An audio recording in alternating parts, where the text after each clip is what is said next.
बच्चों, physics interesting होने के साथ साथ बड़ी जालिम भी है। वो इसलिए कि ये आप गौर करें, ये आदमी जिसने काफी सारी ईंटें उठाई हुई हैं और खड़ा है, ये 2-3 घंटे भी इधर खड़ा रहे तो फिजिक्स ये कहती है कि इसने कोई वर्क नहीं किया।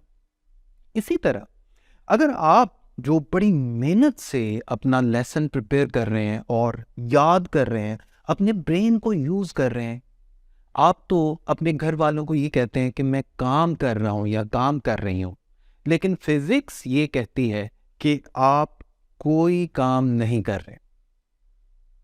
फिजिक्स में वर्क सिर्फ और सिर्फ तब होता है अगर हम फोर्स लगाएं और कोई भी बॉडी उस फोर्स की डायरेक्शन में कोई ना कोई डिस्प्लेसमेंट कवर करे। इसे कहते हैं वर्क। आज हम अपना नया चैप्टर शुरू करने लगे हैं, चैप्टर नंबर 4, जिसका नाम है वर्क एंड एनर्जी। और आज हमारा लेक्चर नंबर 1 है work done by constant force, और मैं हूं आपका फिजिक्स टीचर तलहा उबैद। तो फर्ज कर ले, टॉपिक को शुरू करने से पहले हम एक छोटी सी एग्जाम्पल से अपनी बात शुरू करेंगे। उसके बाद हम वर्क को डिफाइन करेंगे और उसके कुछ केसेस डिस्कस करेंगे। Work done by constant force, यानी यहां पर जिस वर्क की हम बात करने जा रहे हैं, ये वर्क ऐसी फोर्स के थ्रू होगा जो कांस्टेंट है। हम जानते हैं कि फोर्स एक वेक्टर क्वांटिटी है और वेक्टर की मैग्नीट्यूड भी अगर कांस्टेंट होगी, डायरेक्शन भी कांस्टेंट होगी, तो फिर हम कह सकते हैं कि ये वेक्टर कांस्टेंट है। तो यहां पर हम ऐसी फोर्स की बात करेंगे जिसकी मैग्नीट्यूड भी कांस्टेंट है और उसकी डायरेक्शन भी कांस्टेंट है। फर्स्ट कर लें, ये एक आदमी है जो इस ऑब्जेक्ट को मेरी तरफ घसीटने की कोशिश कर रहा है। जाहिर बात है ये इस ऑब्जेक्ट पर कोई ना कोई फोर्स लगाएगा। फर्ज कर लें इसने फोर्स लगाई किसी ना किसी एंगल पर, यानी एक्स एक्सिस के साथ इसकी फोर्स का कोई ना कोई एंगल बन रहा है। फर्ज कर लें वो थीटा है, और इस ऑब्जेक्ट ने इस फोर्स के लगने के बाद डिस्प्लेस करना शुरू कर दिया। आप गौर करें, इसके इनिशियल पॉइंट और फाइनल पॉइंट के दरमियान जो शॉर्टेस्ट डिस्टेंस है वो बिल्कुल ये हॉरिजॉन्टल स्ट्रेट वेक्टर है, जिसको मैं डिस्प्लेसमेंट वेक्टर कह सकता हूं। और अब अगर हम गौर करें तो फोर्स और डिस्प्लेसमेंट के दरमियान इस वक्त थीटा एंगल बन रहा है। मैंने आपको इससे पहले भी काफी सारे लेक्चर्स में बताया था कि जब भी दो वेक्टर्स के दरमियान कोई एंगल बन रहा हो तो फिर बेहतर ये होता है कि हम किसी एक वेक्टर को रेक्टेंगुलर कंपोनेंट्स में रिजॉल्व कर लें। यहां भी हम ऐसा ही करेंगे। ये जो फोर्स का वेक्टर है ना, इसको मैं रेक्टेंगुलर कंपोनेंट्स में रिजॉल्व करने जा रहा हूं। कैसे? आप गौर करें, फोर्स के हेड से अगर मैं सीधा परपेंडिकुलर ड्रॉ करूं तो मुझे फोर्स के दो कंपोनेंट्स मिलेंगे। एक फोर्स की टेल से सीधा एक्स एक्सिस के अलोंग, यानी डिस्प्लेसमेंट के अलोंग, जिसे हम हॉरिजॉन्टल कंपोनेंट कह सकते हैं। मैंने आपको पहले भी बताया हुआ है कि थीटा वाली साइड पे जो कंपोनेंट होता है ये हॉरिजॉन्टल कंपोनेंट होता है, और हॉरिजॉन्टल कंपोनेंट के साथ हमेशा कॉस थीटा आता है। तो आपके पास एक्स कंपोनेंट ऑफ फोर्स यानी हॉरिजॉन्टल कंपोनेंट ऑफ फोर्स आ जाएगा एफ कॉस थीटा, और ये बिल्कुल डिस्प्लेसमेंट के अलोंग है। इसी तरह फोर्स का एक दूसरा कंपोनेंट जो थीटा के बिल्कुल सामने है, that would be F sine theta. इसे हम वर्टिकल कंपोनेंट भी कह सकते हैं। तो अभी तक हमने क्या किया, हमने फोर्स को दो कंपोनेंट्स में रिजॉल्व कर दिया। अब आप गौर से देखें, ये जो बॉडी मूव कर रहा था ये फोर्स के कौन से कंपोनेंट की वजह से कर रहा था? एफ साइन थीटा की वजह से तो नहीं कर रहा था, क्योंकि एफ साइन थीटा तो ऊपर की तरफ है। अगर ये एफ साइन थीटा की वजह से कर रहा होता तो फिर इसने ऊपर की तरफ जाना था। इसका मतलब ये हुआ कि सारा का सारा डिस्प्लेसमेंट फोर्स के हॉरिजॉन्टल कंपोनेंट की वजह से आया है, यानी फोर्स के उस कंपोनेंट की वजह से जो डिस्प्लेसमेंट के अलोंग है, यानी एफ कॉस थीटा की वजह से। सो हम कह सकते हैं कि वर्क भी किस कंपोनेंट ने किया है? फोर्स के हॉरिजॉन्टल कंपोनेंट ने। अब मैं वर्क को डिफाइन करने जा रहा हूं, गौर से मेरी बात सुनिएगा। Work is defined as the product of component of force in the direction of displacement, यानी F cos theta, and the magnitude of displacement. ये मैंने वर्क की डेफिनेशन लिख दी, और साथ ही मैं साइड पे आपको फॉर्मूला भी बनवा के दिखा रहा हूं। वर्क किसके इक्वल आ गया? दो क्वांटिटीज का प्रोडक्ट है, F cos theta and magnitude of displacement. तो इसको मैं अगर थोड़ी सी तरतीब इसकी ठीक करके लिखूं तो मेरे पास आ जाएगा एफ डी कॉस थीटा। और आपने चैप्टर 2 में पढ़ा था, जैसे मैं साइड पे बॉक्स में आपको दिखा देता हूं, a dot B is equal to A B cos theta. यहां पे लिखा हुआ है एफ डी कॉस थीटा, तो मैं इसको डॉट प्रोडक्ट यानी स्केलर प्रोडक्ट की शक्ल में लिख सकता हूं एफ डॉट डी, यानी स्केलर प्रोडक्ट या dot product of force and displacement. इसका मतलब यह हुआ कि हम वर्क को डिफाइन कर सकते हैं scalar product of force and displacement. इस वक्त सामने आपको दो डेफिनेशंस लिखी नजर आ रही हैं, एक तो जो मैंने पहले बोली एफ कॉस थीटा और डी का प्रोडक्ट यानी product of projection of force या component of force in the direction of displacement and the magnitude of displacement. इसी तरह दूसरी डेफिनेशन आपको लिखी नजर आ गई है डॉट या scalar product of force and displacement. तो ये वर्क की दो डेफिनेशंस हैं, इनमें से कोई भी आप लिख सकते हैं। फिर नीचे आपने एक फॉर्मूला बना दिया dot product of force and displacement, और सामने आपको डायग्राम भी नजर आ रही है। अब वर्क का फॉर्मूला तो हमारे पास आ गया, इस फॉर्मूला से हमें यह भी बात समझ आ रही है कि वर्क एक स्केलर क्वांटिटी है। ये बात तो हम जानते हैं, स्केलर प्रोडक्ट हमेशा स्केलर की शक्ल में आंसर देता है। So work is a scalar quantity, यानी जिसमें सिर्फ मैग्नीट्यूड से हमें कंसर्न है। वर्क में डायरेक्शन का जिक्र करने की जरूरत नहीं है कि वर्क किस डायरेक्शन में किया गया है। अब आगे चल के हम वर्क के कुछ स्पेशल केसेस देखते हैं कि पॉजिटिव वर्क कब होगा, नेगेटिव वर्क कब होगा और जीरो वर्क कब होगा। तो मैं हेडिंग लिख देता हूं स्पेशल केसेस। अब इसी फॉर्मूला को थोड़ा सा एक्सटेंड करके मैं नीचे लिख रहा हूं W is equal to F D cos theta. अब गौर करें, ये जो वर्क है ये कॉज फंक्शन पर डिपेंड कर रहा है। थीटा क्या है, एफ और डी के दरमियान एंगल, और कॉस थीटा जारी बात है उसकी कोई ना कोई वैल्यू आएगी, डिपेंड करेगा कि एंगल थीटा की क्या वैल्यू है। ये बात हम जानते हैं। सामने मैं आपको 4 क्वाड्रेंट्स की शक्ल में एक डायग्राम बना के दिखा रहा हूं। कॉस फंक्शन जो है इसकी वैल्यू फर्स्ट क्वाड्रेंट में पॉजिटिव होती है और फोर्थ क्वाड्रेंट में भी पॉजिटिव होती है, लेकिन सेकंड और थर्ड क्वाड्रेंट में कॉस फंक्शन की वैल्यू क्या होती है, नेगेटिव। इसी तरह कॉस 0 जो है ये मैक्सिमम पॉजिटिव आंसर देता है यानी 1, और कॉस 90 0 आंसर देता है। कॉस 180 का आंसर मैक्सिमम नेगेटिव यानी -1 होता है, और कॉस 270 का आंसर 0 होता है। ये सारी चीजें तो पहले से मैंने आपको बता दी। अब मैं बात करने जा रहा हूं पॉजिटिव वर्क की। जरा वर्क के फॉर्मूला को गौर से देख के बताएं कि कौन कौन से एंगल के लिए वर्क का आंसर पॉजिटिव आएगा। देखें, एक तो 0 एंगल के लिए पॉजिटिव आएगा।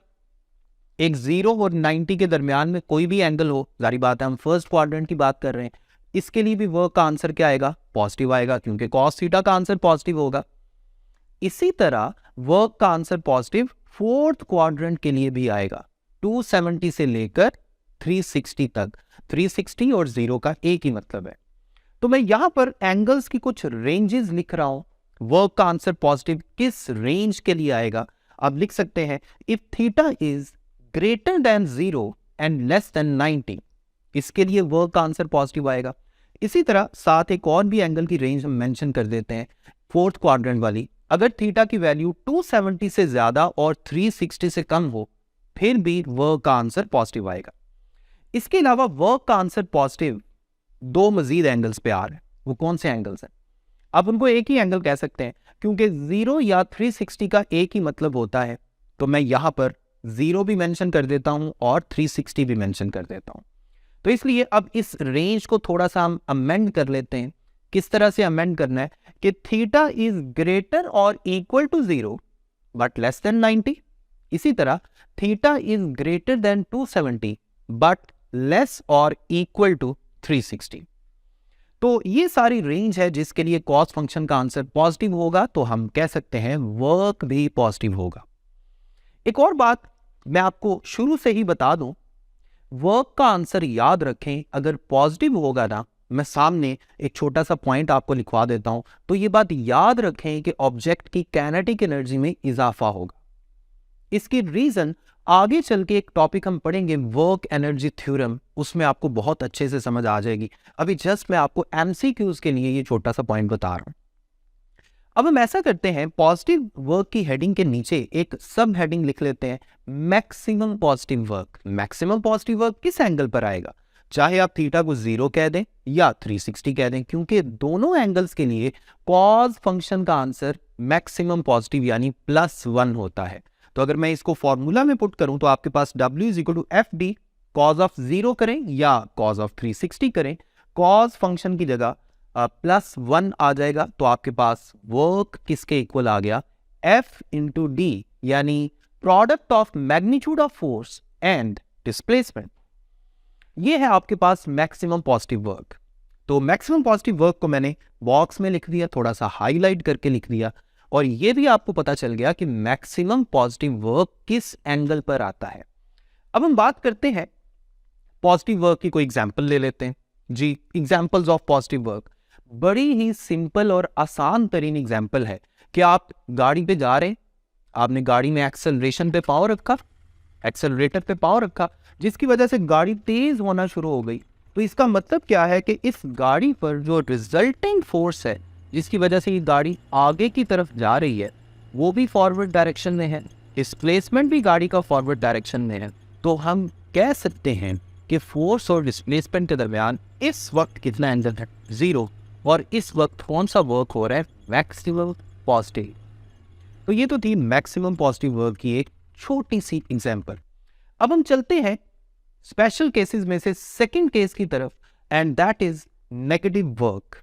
नेगेटिव वर्क का क्या मतलब है, या नेगेटिव वर्क कब होगा। सामने क्वाड्रेंट्स देखें, सेकंड एंड थर्ड क्वाड्रेंट। अगर एंगल थीटा इन क्वाड्रेंट्स में होगा तो जाहिर बात है कॉस थीटा का आंसर नेगेटिव में आएगा, और कॉस थीटा का आंसर नेगेटिव में आने का मतलब क्या है कि वर्क नेगेटिव होगा। मैं दोबारा से वर्क का फॉर्मूला लिख रहा हूं, FD cos थीटा। इस केस की हेडिंग हमने लिख ली नेगेटिव वर्क, और अब नीचे वही फॉर्मूला हमने लिख दिया, और अब हम एंगल थीटा की रेंज डिफाइन कर लेते हैं। देखिए एंगल थीटा सेकंड क्वाड्रेंट के लिए कहां से कहां तक होगा, 90 से लेकर 180 तक। इसी तरह cos 180 का आंसर भी नेगेटिव होता है, बस -1 होता है, यानी नेगेटिव मैक्सिमम, इसलिए हम 180 को भी इस रेंज में शामिल करेंगे। इसी तरह 180 से लेकर 270 तक जो एंगल है, ये भी थर्ड क्वाड्रेंट के अंदर आ जाता है, इसमें भी कॉस फंक्शन नेगेटिव है। तो मैं रेंज डिफाइन कर लेता हूं, if theta is greater then 90 and less और इक्वल टू 180। इसी तरह थर्ड क्वाड्रेंट के लिए हम रेंज क्या डिफाइन करेंगे, इफ थीटा इज ग्रेटर और equal to 180 but less than 270। तो मैंने सेकंड क्वाड्रेंट और थर्ड क्वाड्रेंट दोनों को एंगल की रेंज में शामिल कर दिया, साथ 180 एंगल को भी लिख दिया। तो इस पूरी रेंज के लिए वर्क का आंसर क्या होगा, नेगेटिव। जैसे मैंने आपको पॉजिटिव वर्क पे बताया कि पॉजिटिव वर्क के केस में ऑब्जेक्ट की काइनेटिक एनर्जी में इजाफा होता है, तो ये बात याद रखें कि नेगेटिव वर्क के केस में ऑब्जेक्ट की काइनेटिक एनर्जी में कमी होती है। तो ये भी हम साइड पे एक पॉइंट की शक्ल में मेंशन कर लेते हैं एमसीक्यूज के लिए। ओके, अब मैं थोड़ा सा मजीद आगे बढ़ता हूं। अब हम एक सब हेडिंग लिखते हैं, जैसे ऊपर हमने लिखी थी maximum negative work. Maximum negative work किस एंगल पर होगा, थीटा इज इक्वल टू 180 पर, यानी जब फोर्स और डिस्प्लेसमेंट एक दूसरे के ऑपोजिट होंगे तो जो वर्क है वो मैक्सिमम भी होगा, नेगेटिव भी होगा। यानी फर्ज कर लें एक चलती गाड़ी पर हम ब्रेक की फोर्स अप्लाई करते हैं, ब्रेक की फोर्स की डायरेक्शन बिल्कुल मोशन के ऑपोजिट है, रिजल्टेंट जो फोर्स है ब्रेक वाली वो मोशन के ऑपोजिट है, डिस्प्लेसमेंट फॉरवर्ड डायरेक्शन में, दोनों में एंगल कितना है 180, और 180 एंगल में cos थीटा क्या होगा, cos 180 आ जाएगा। फॉर्मूला में मेंशन कर देता हूं, FD cos 180, cos 180 की जगह -1, और आपके पास जो W यानी वर्क है वो आ जाएगा -FD। और यही है example of negative work. Negative work की और भी बहुत सारी एग्जाम्पल्स हो सकती हैं, बस आप ये याद रखें हर ऐसी सिचुएशन में वर्क नेगेटिव होगा जिसमें अप्लाइड फोर्स और डिस्प्लेसमेंट के दरमियान जो एंगल है वो सेकंड और थर्ड क्वाड्रेंट की रेंज में आएगा, और इस केस में काइनेटिक एनर्जी में क्या होता है, कमी होती है। इसके बाद हम थर्ड स्पेशल केस लेते हैं, that is zero work. Zero work की क्या एग्जांपल्स हो सकती हैं, तो सबसे पहले तो हम जीरो वर्क को थोड़ा सा मैथमेटिकली डिस्क्राइब कर लेते हैं। मैंने थर्ड हेडिंग लिख दी जीरो वर्क की। जीरो वर्क के लिए मैं दोबारा से वो फॉर्मूला लिखता हूं, W = FD cause of theta. अब सिंपल सी बात है, सामने जो फॉर्मूला लिखा हुआ है इसमें जीरो वर्क कब आएगा? तीन कंडीशंस हो सकती हैं जीरो वर्क की, या तो फोर्स ही ना लगे, या डिस्प्लेसमेंट ना पैदा हो, या कॉस थीटा का आंसर जीरो आए। बताएं कॉस थीटा का आंसर जीरो कब आएगा? वो तब आएगा जब थीटा 90 या 270 होगा। मैंने अभी क्वाड्रेंट्स का जब मैं आपको बता रहा था तो मैंने बताया था ना, थीटा 90 हो या 270 हो तो कॉस फंक्शन का आंसर क्या आता है? जीरो। यानी हर ऐसी फोर्स जो 90 के एंगल पर लगती है उसकी वजह से वर्क नहीं होता। अभी मैं काफी इंटरेस्टिंग एग्जांपल्स की मदद से भी आपको ये वाला पॉइंट समझाऊंगा। इन शॉर्ट हम कह सकते हैं या तो फोर्स ना लगे, या डिस्प्लेसमेंट पैदा ना हो, या एंगल कितना हो फोर्स और डिस्प्लेसमेंट के दरमियान 90 degree, then cos theta would be zero. Cos function का आंसर जीरो आएगा तो सारा वर्क क्या हो जाएगा? जीरो। अब हम कुछ एग्जांपल्स देखते हैं, एग्जांपल्स ऑफ जीरो वर्क। एक तो एग्जांपल ये है कि फर्ज कर लें ये मैं एक दीवार को पुश कर रहा हूं, बहुत जोर लगा रहा हूं, मेरी एनर्जीज लग रही हैं, मुझे पसीने भी आ रहे हैं, मेरा खाना भी हजम हो रहा है, लेकिन मैं फोर्स तो लगा रहा हूं, लेकिन ये जो वॉल है ये मेरे लिहाज से डिस्प्लेसमेंट शो नहीं कर रही। इसका मतलब है डिस्प्लेसमेंट है ही नहीं है। और अगर डिस्प्लेसमेंट नहीं होगा तो इस फार्मूला में चेक करें, आंसर क्या आएगा वर्क का? जीरो। मैं जितनी मर्जी फोर्स लगाता रहूं, जब तक बॉडी ने डिस्प्लेसमेंट कवर नहीं करना, वर्क का आंसर जीरो ही रहना है, मेरी जितनी मर्जी एनर्जीज लगती रहे। इसी तरह एक और एग्जांपल हम ये ले सकते हैं कि फर्ज कर लें ये आदमी जो है इसने एक पेल यानी एक बाल्टी वगैरह कोई कंटेनर उठाया हुआ है, होल्ड किया हुआ है।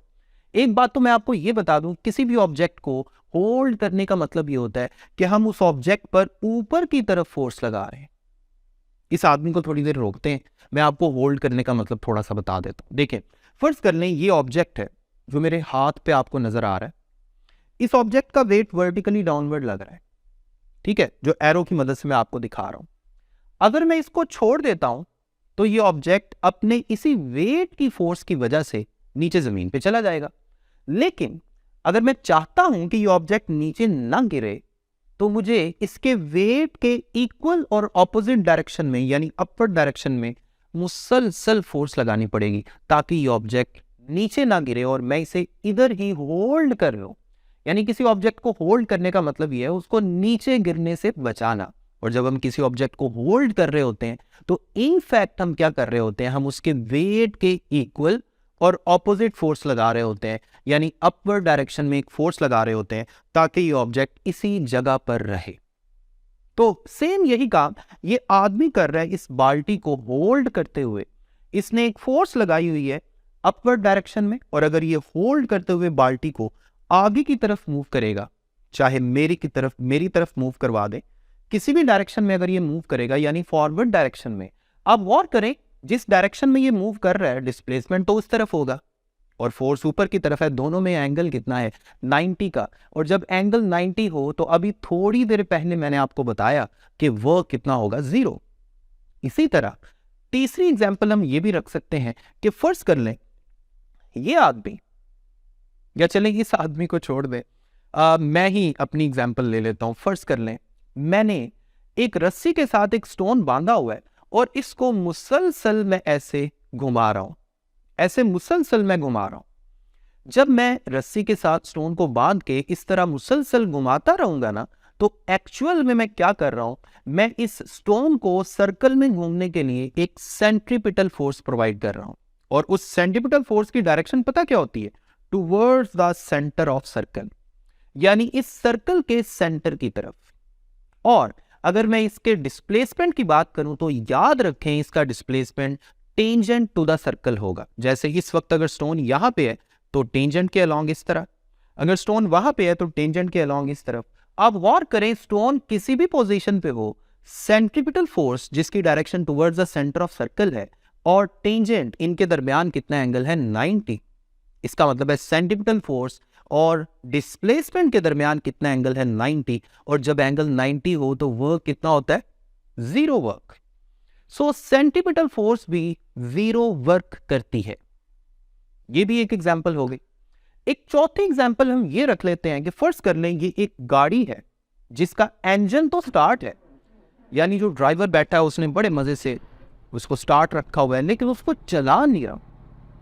अब यहाँ भी क्या हो रहा है, यहाँ भी इस गाड़ी के इंजन के अंदर एनर्जी की कंजम्पशंस तो हो रही हैं, बहुत सारे ऑब्जेक्ट्स एक दूसरे के साथ मूव कर रहे हैं, बहुत सारी फोर्सेस लग रही हैं, लेकिन इन फोर्सेस की वजह से कोई ऐसी सिचुएशन हम क्रिएट नहीं कर रहे कि ये गाड़ी मूव करना शुरू कर दे।